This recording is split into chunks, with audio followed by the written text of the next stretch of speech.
Bueno, que el Señor nos continúe bendiciendo en esta hora. Amén. Vamos a Corintios, capítulo 13, por favor.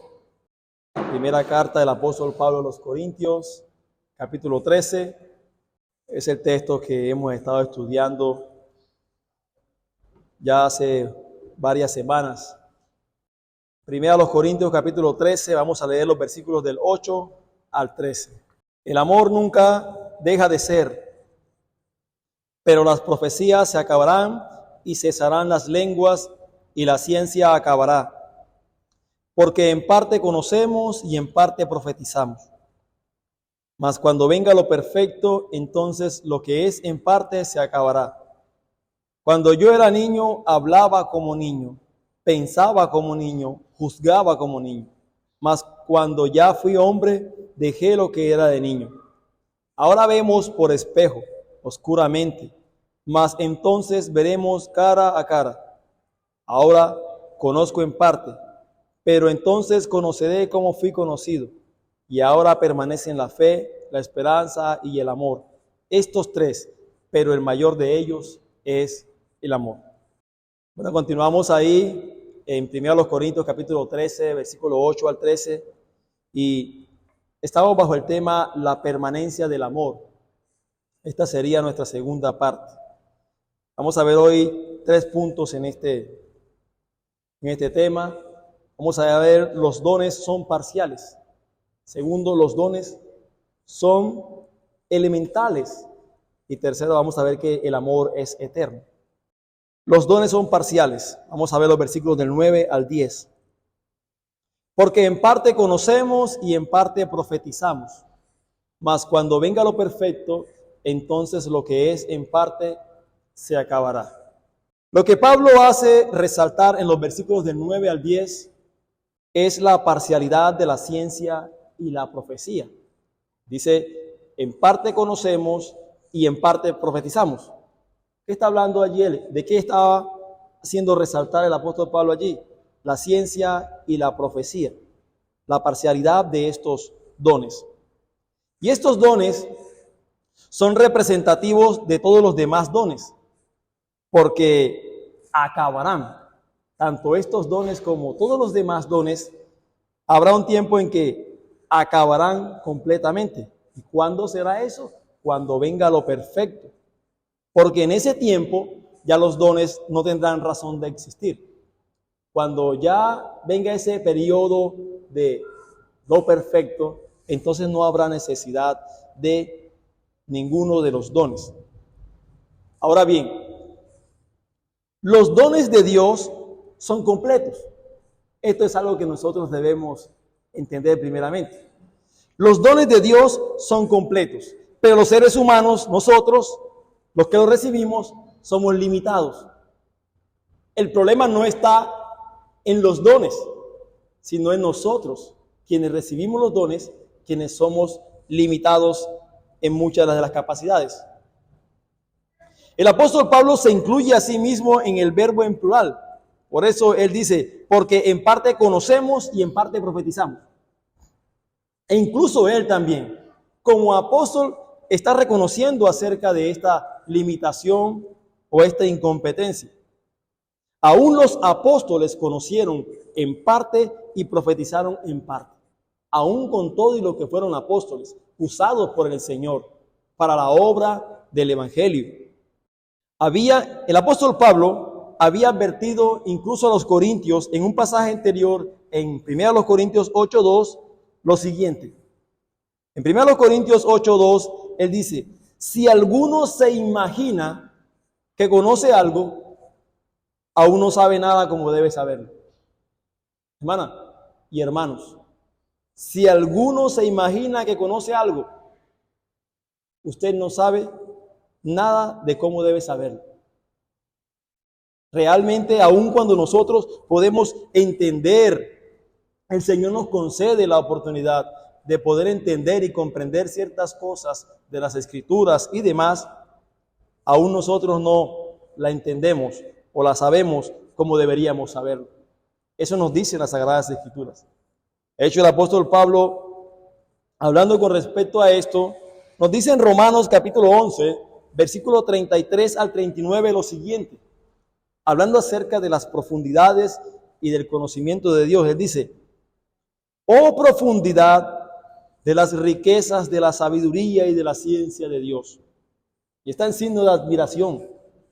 Cuán insondables son sus juicios e inescrutables sus caminos.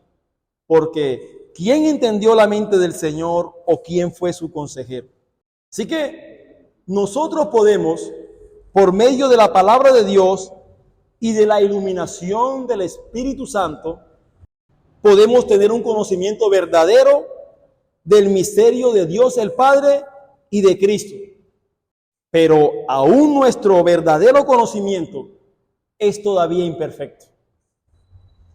Porque solo en Cristo, nuestro Señor y Salvador, están escondidos todos los tesoros de la sabiduría y del conocimiento, como dice Colosenses capítulo 2. Solamente en Cristo. Mira, el conocimiento que nosotros podemos tener acerca de Dios, del misterio, del Padre y de Cristo y de las demás cosas en las Sagradas Escrituras, es verdadero, pero no es absoluto o exhaustivo. Podemos reconocer que ciertamente Dios nos ha provisto de toda la verdad que nosotros necesitamos conocer. Algo sí debemos tener claro. Dios nos ha provisto todo lo que nosotros debemos conocer para ser salvos, para poder glorificarle a Él, para poder dar una vida que verdaderamente le honre y le glorifique a Él. De esto estamos completamente seguros, que realmente el Señor nos ha provisto de todo ello. Por medio de su palabra, incluso en Primera de Juan, capítulo 5, versículo 20, nos dice algo con respecto a esto. Vamos a Primera de Juan, capítulo 5, versículo 20. Dice así las Sagradas Escrituras. Hablando el apóstol Juan, dice: pero sabemos, esto es algo que nosotros sabemos, que el Hijo de Dios ha venido y nos ha dado entendimiento. Él nos ha dado, Cristo Jesús nos ha dado entendimiento para conocer al que es verdadero. Y estamos en el verdadero, en su Hijo Jesucristo. O sea que nosotros podemos conocer verdaderamente quién es Dios, quién es el verdadero Dios. Y podemos tener la seguridad que ciertamente Cristo Jesús, la segunda persona de la Trinidad, es Dios, es el Dios encarnado. Esto no es algo que nosotros manejamos de manera subjetiva, sino que es algo que es real. Sabemos realmente que Cristo Jesús es el Hijo de Dios y que Él mismo es quien nos ha dado entendimiento para conocer al que es verdadero. Así que el Señor mismo nos ha provisto de todo el conocimiento que necesitamos con el fin de poder conocerlo y servirlo. Más en realidad de lo que cualquier hombre pudiera jamás entender o abarcar. Así que, en este sentido nosotros, hermanos, podemos conocer de Dios lo que es verdadero acerca de Él. Con todo y esto, hermanos, la palabra escrita, las Sagradas Escrituras, la palabra de Dios no agota la verdad acerca de Él. Las Sagradas Escrituras no pueden darnos un conocimiento exhaustivo acerca de Dios. ¿Es verdadero? Sí. ¿Es fiel? Sí, es verdad. ¿Es lo que nosotros necesitamos saber? Sí. Pero la palabra de Dios no puede darnos un conocimiento exhaustivo y absoluto de Dios. No puede. Hay varias razones para ello. Por varias razones, hermano. Porque una revelación infinita acerca del Dios infinito sería absurda e inútil. No podría ser una revelación infinita de un Dios infinito. No podría darse. Es absurdo. Es una contradicción de términos. En primer lugar, hermanos, no podríamos, porque mentes finitas como las nuestras no pueden abarcar ni comprender lo infinito. No podemos. Nosotros somos seres finitos. Dios es un ser infinito. No podríamos comprenderlo. En segundo lugar, la mente humana no solo es finita, no solo es limitada, sino que nuestra mente está depravada. Se le suma a que somos finitos el hecho de que nuestra mente y todo nuestro ser es depravado por causa del pecado.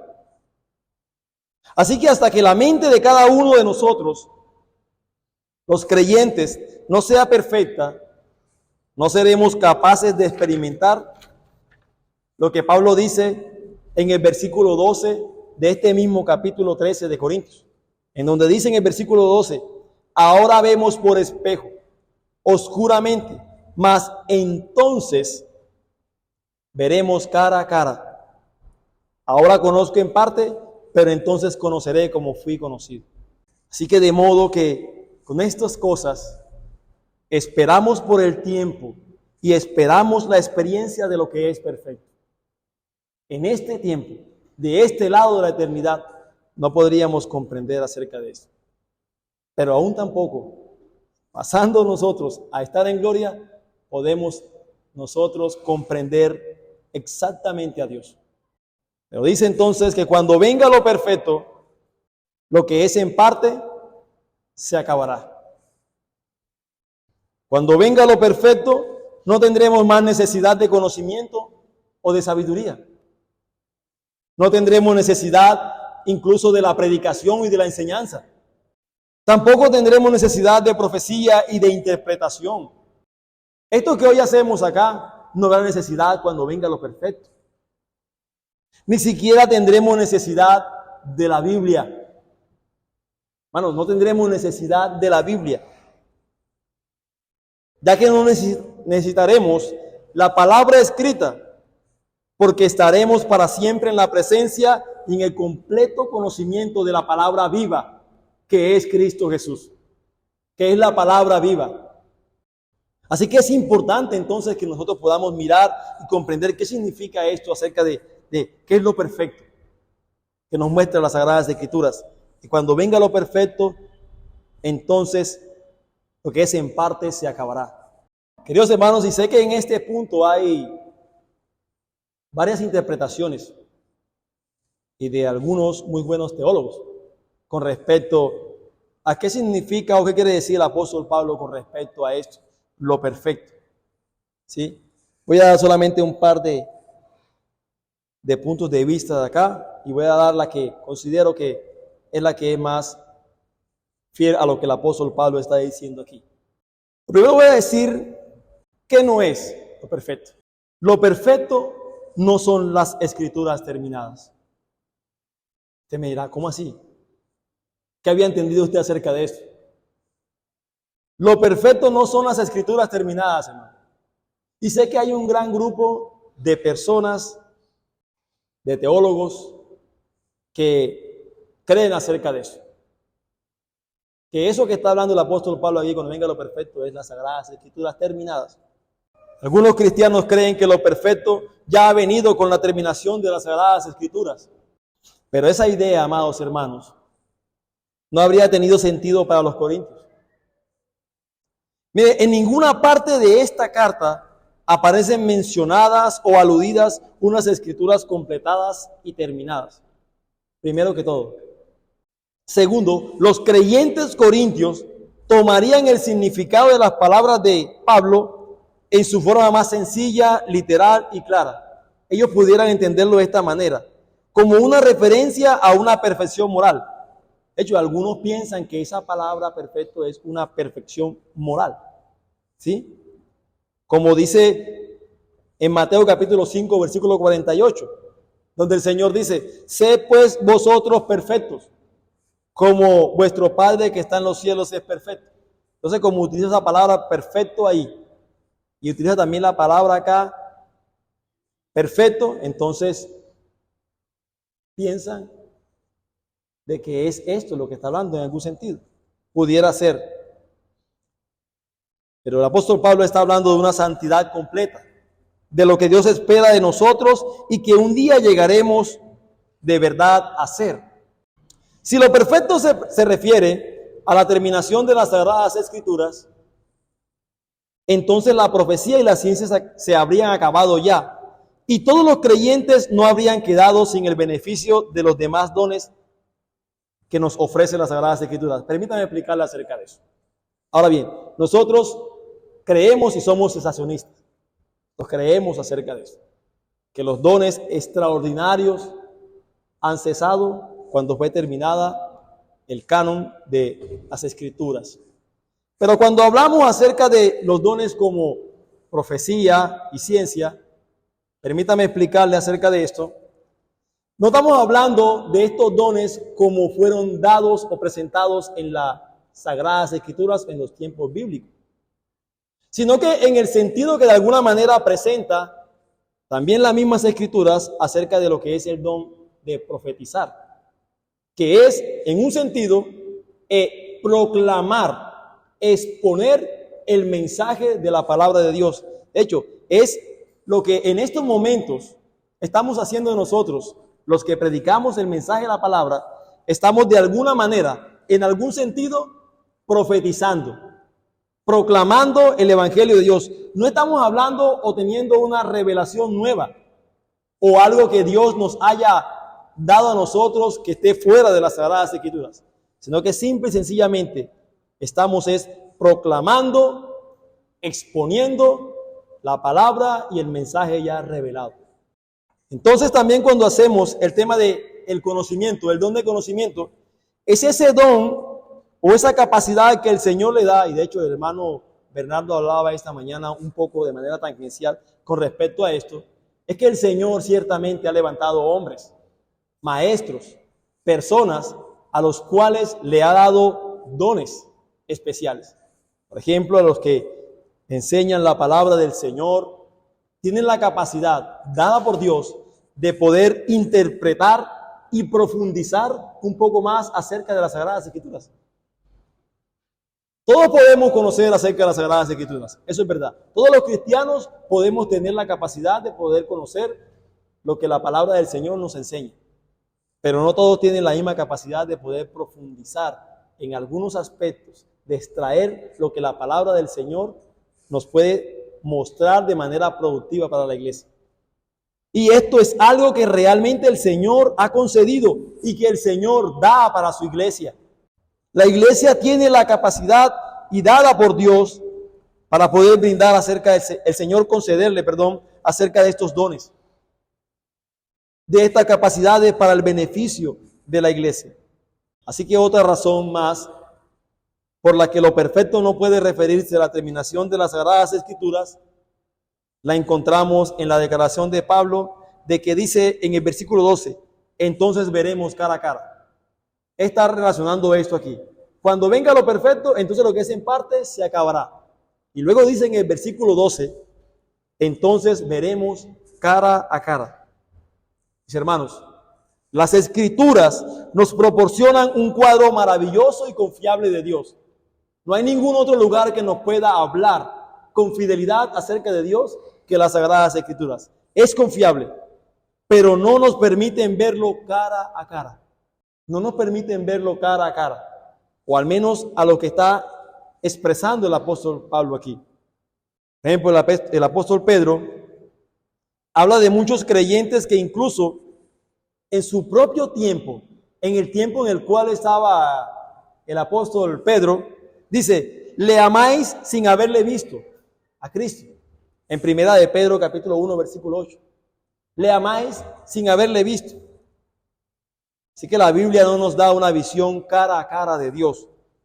Ningún cristiano, antes o después de la terminación de las Sagradas Escrituras, ha conocido al Señor en su sentido pleno. Y de hecho, no podrá conocerlo tampoco en su sentido pleno. Amamos nosotros a alguien a quien no hemos visto. Esa es la verdad. Pero entonces, ¿qué está mostrando el apóstol Pablo aquí cuando dice que veremos cara a cara entonces? Eso que quiere hablar el apóstol Pablo ahí es la cercanía que tendremos con Dios. De hecho, las Sagradas Escrituras nos muestran en el Antiguo Testamento, hablando acerca de Moisés, que Moisés tuvo la oportunidad de hablar cara a cara con Dios. Pero las Escrituras también nos enseñan que nadie ha visto a Dios. ¿Qué quiere decir entonces esto? Que Moisés tuvo la oportunidad de ver cara a cara a Dios. Eso nos habla, hermanos, de una relación cercana, de poder tener una relación más cercana con Dios que la que pudiera tener cualquier otra persona. Así que en este sentido, la Biblia no nos los presenta, pero nos habla entonces de un tiempo en que veremos cara a cara. Permítame hacer una aclaración con respecto a este punto. Queridos hermanos y amigos que nos acompañan, la Biblia nos enseña que ciertamente los santos en el cielo contemplan a Dios. Los santos en el cielo contemplan a Dios. Pero la verdad es que las Escrituras no entran en detalles en estos asuntos. Y en otros lugares, las mismas Sagradas Escrituras definen a Dios como invisible. Dios es invisible. Hermanos, Dios es infinito. Y como los seres humanos somos finitos y siguen siéndolo aún en el estado de gloria, nunca podremos tener más que una visión de Dios humana y finita, aun cuando nosotros estemos en gloria. Nuestra visión de Dios será de algún sentido humana y finita, no infinita. La representación del Dios infinito en nuestra conciencia humana finita es y seguirá siendo siempre finita. Esa es la verdad. Por tanto, la visión de Dios no puede ser con respecto a su esencia. Esa expresión que dice cara a cara, no podemos ver a Dios en su esencia. No está hablando acerca de su esencia. Es más bien un acto de condescendencia de Dios. Dios ha querido condescender y concedernos la oportunidad de poder tener una relación cercana con Él. Y a eso es lo que está mostrando el apóstol Pablo aquí. La bienaventuranza de la humanidad o de los cristianos radica sin duda en la visión beatífica de Dios, en que un día estaremos cerca de Dios, es que un día veremos a Dios, pero esta visión siempre será adaptada a nuestra naturaleza humana y finita. Sí, vamos a estar con Dios, vamos a ver a Dios, pero aún con todo eso, hermano, eso va a ser de una manera adaptada a nosotros y de una manera finita y limitada. Pero qué privilegio el que tendremos, los que creyentes, de tener la oportunidad de estar cerca de nuestro Dios. Y en este sentido, entonces, las Sagradas Escrituras no pueden ser lo perfecto. Aquí en este punto segundo, habla que lo perfecto no es la segunda venida. Y permítanme explicarle por qué. Porque este punto de que lo perfecto no es la segunda venida es algo que muchos piensan y tienen que es la segunda venida de Cristo, lo que habla lo perfecto. En algún sentido sí, pero no de manera muy clara. Algunos creen que lo perfecto se refiere a la segunda venida de Cristo. Pero esta palabra perfecto es neutro en el griego. Es la palabra en el griego utilizada como teleión. Y esta palabra elimina la posibilidad, es neutro, y elimina la posibilidad de que se refiera a una persona como tal. Sabemos que cuando hablamos acerca de la segunda venida, pues hablamos de una persona. Sería hablar de Cristo mismo. Pero en el original, en el griego, esta expresión está en neutro.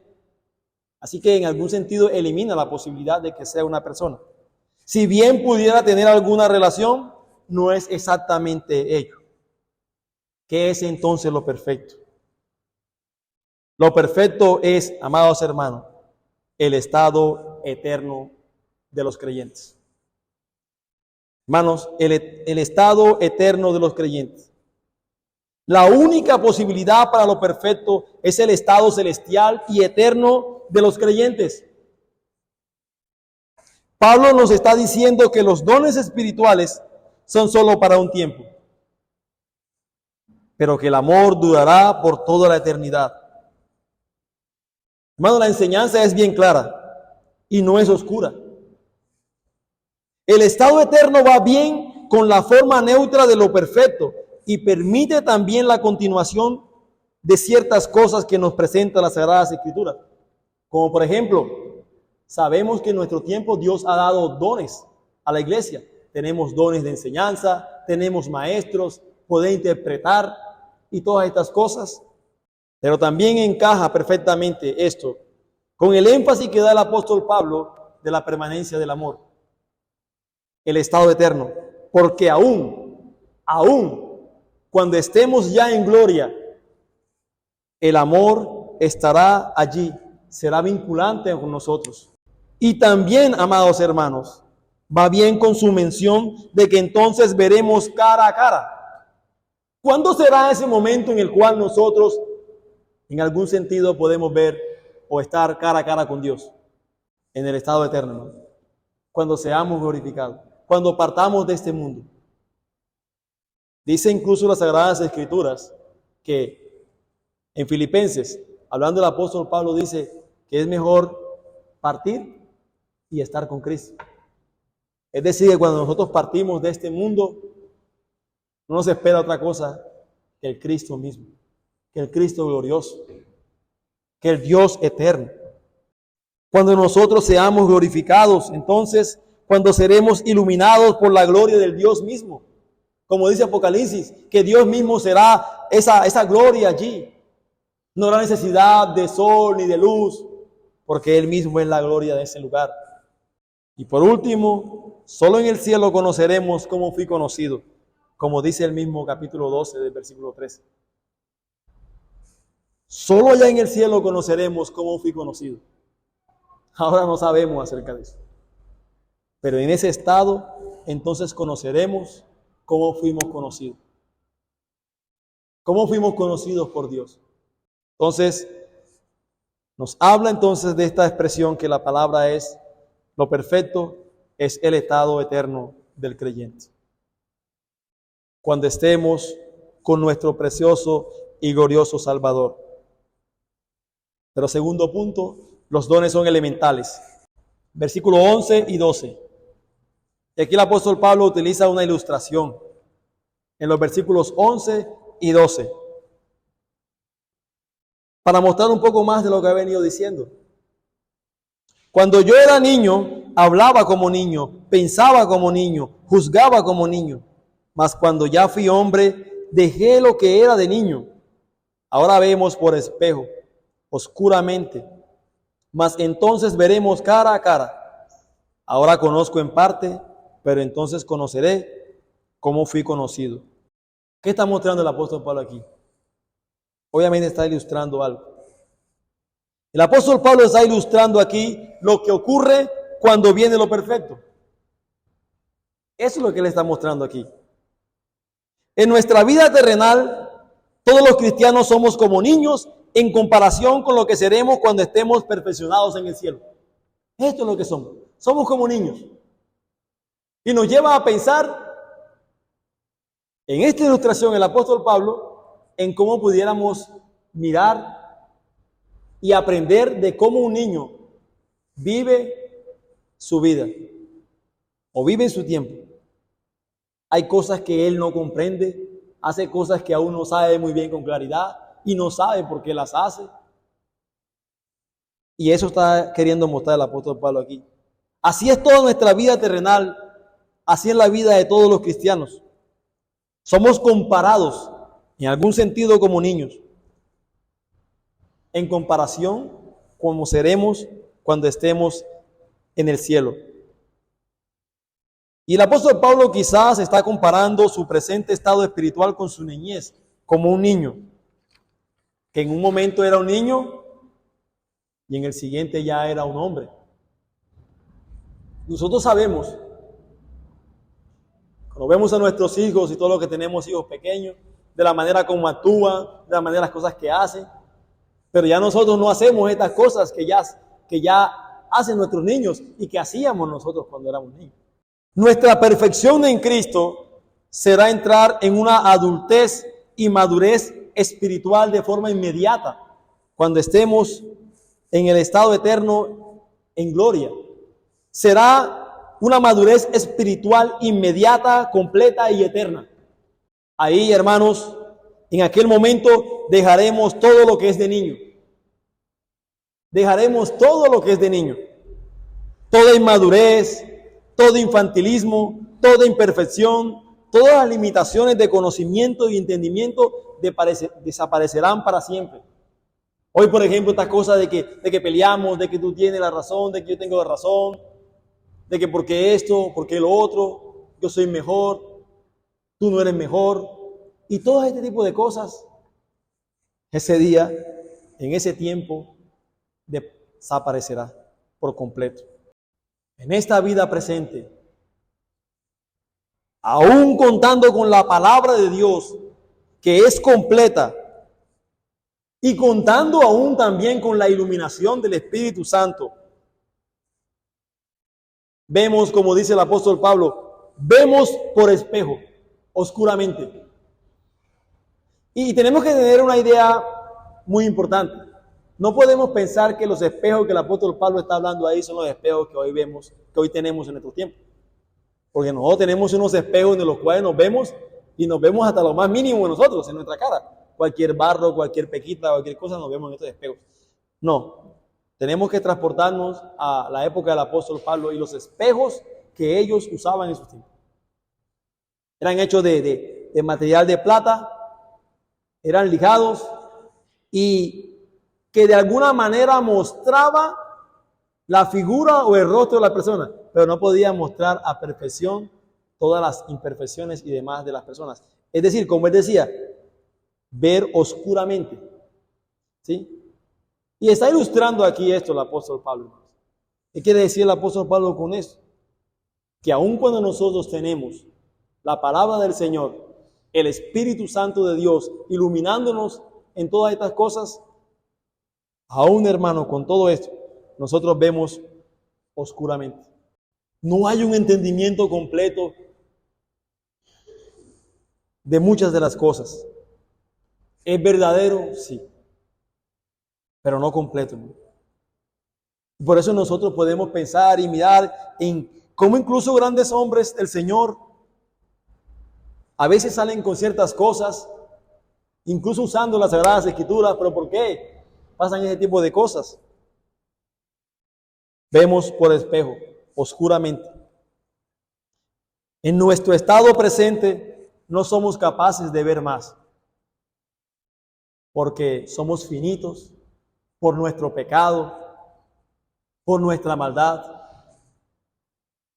Pero cuando entremos en la presencia de Dios, entonces lo veremos cara a cara. Y ya ustedes saben lo que significa cara a cara. Estaremos cerca con Dios. Seremos glorificados. Será quitado el pecado de nosotros. Se enjugará toda lágrima y toda tristeza. Entonces podremos estar en toda esa plenitud con nuestro precioso y glorioso Salvador. Por ahora, solo podemos conocer en parte, pero entonces conoceremos cómo fuimos conocidos, hermano. Esa es la esperanza. Eso pensamos. Y en ese sentido, amados, entonces el apóstol Pablo está hablando acerca de la importancia, la supremacía de el amor. Porque todas estas cosas, cuando realmente actuamos nosotros en amor, esto da un sentido diferente a las cosas y puede glorificar al Señor. Y vamos a ver nuestro tercer punto. El amor es eterno. Versículo 13. Y ahora permanecen la fe, la esperanza y el amor. Estos tres, pero el mayor de ellos es el amor. Hermano, ahora permanece en la fe, en este tiempo presente, la fe, la esperanza y el amor. Pero el mayor de ellos es el amor. Después de haber ilustrado el apóstol Pablo acerca de estas cosas, mostrando acerca de los niños y el espejo como ilustración, regresa otra vez a lo temporal, a la vida cristiana terrenal. Y él menciona las tres más grandes virtudes espirituales. Estas son las tres virtudes espirituales más grandes: la fe, la esperanza y el amor. Pero en realidad, amados, el amor abarca tanto la fe como la esperanza. Porque el amor todo lo cree y todo lo espera, como lo vimos en el versículo 7 del capítulo 13.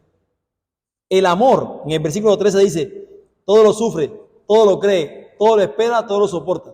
Y nosotros vimos, hablando acerca del amor, que el amor todo lo cree y todo lo espera. Es decir, que el amor es mayor que ellos porque el amor abarca tanto la fe como la esperanza igualmente. Debido a que la fe y la esperanza ya no tendrán razón de ser en el cielo, donde conoceremos todo lo verdadero y poseeremos todo lo bueno, estos dos no son iguales al amor.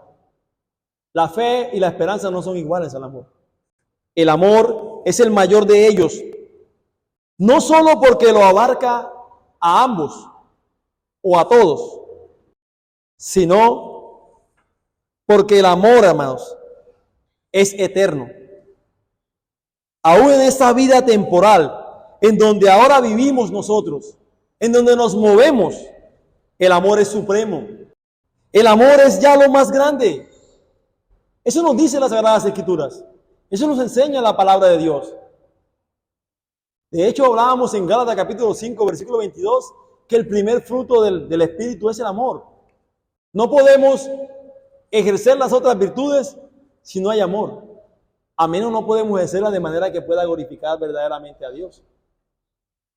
Lo primero que debe haber es el amor.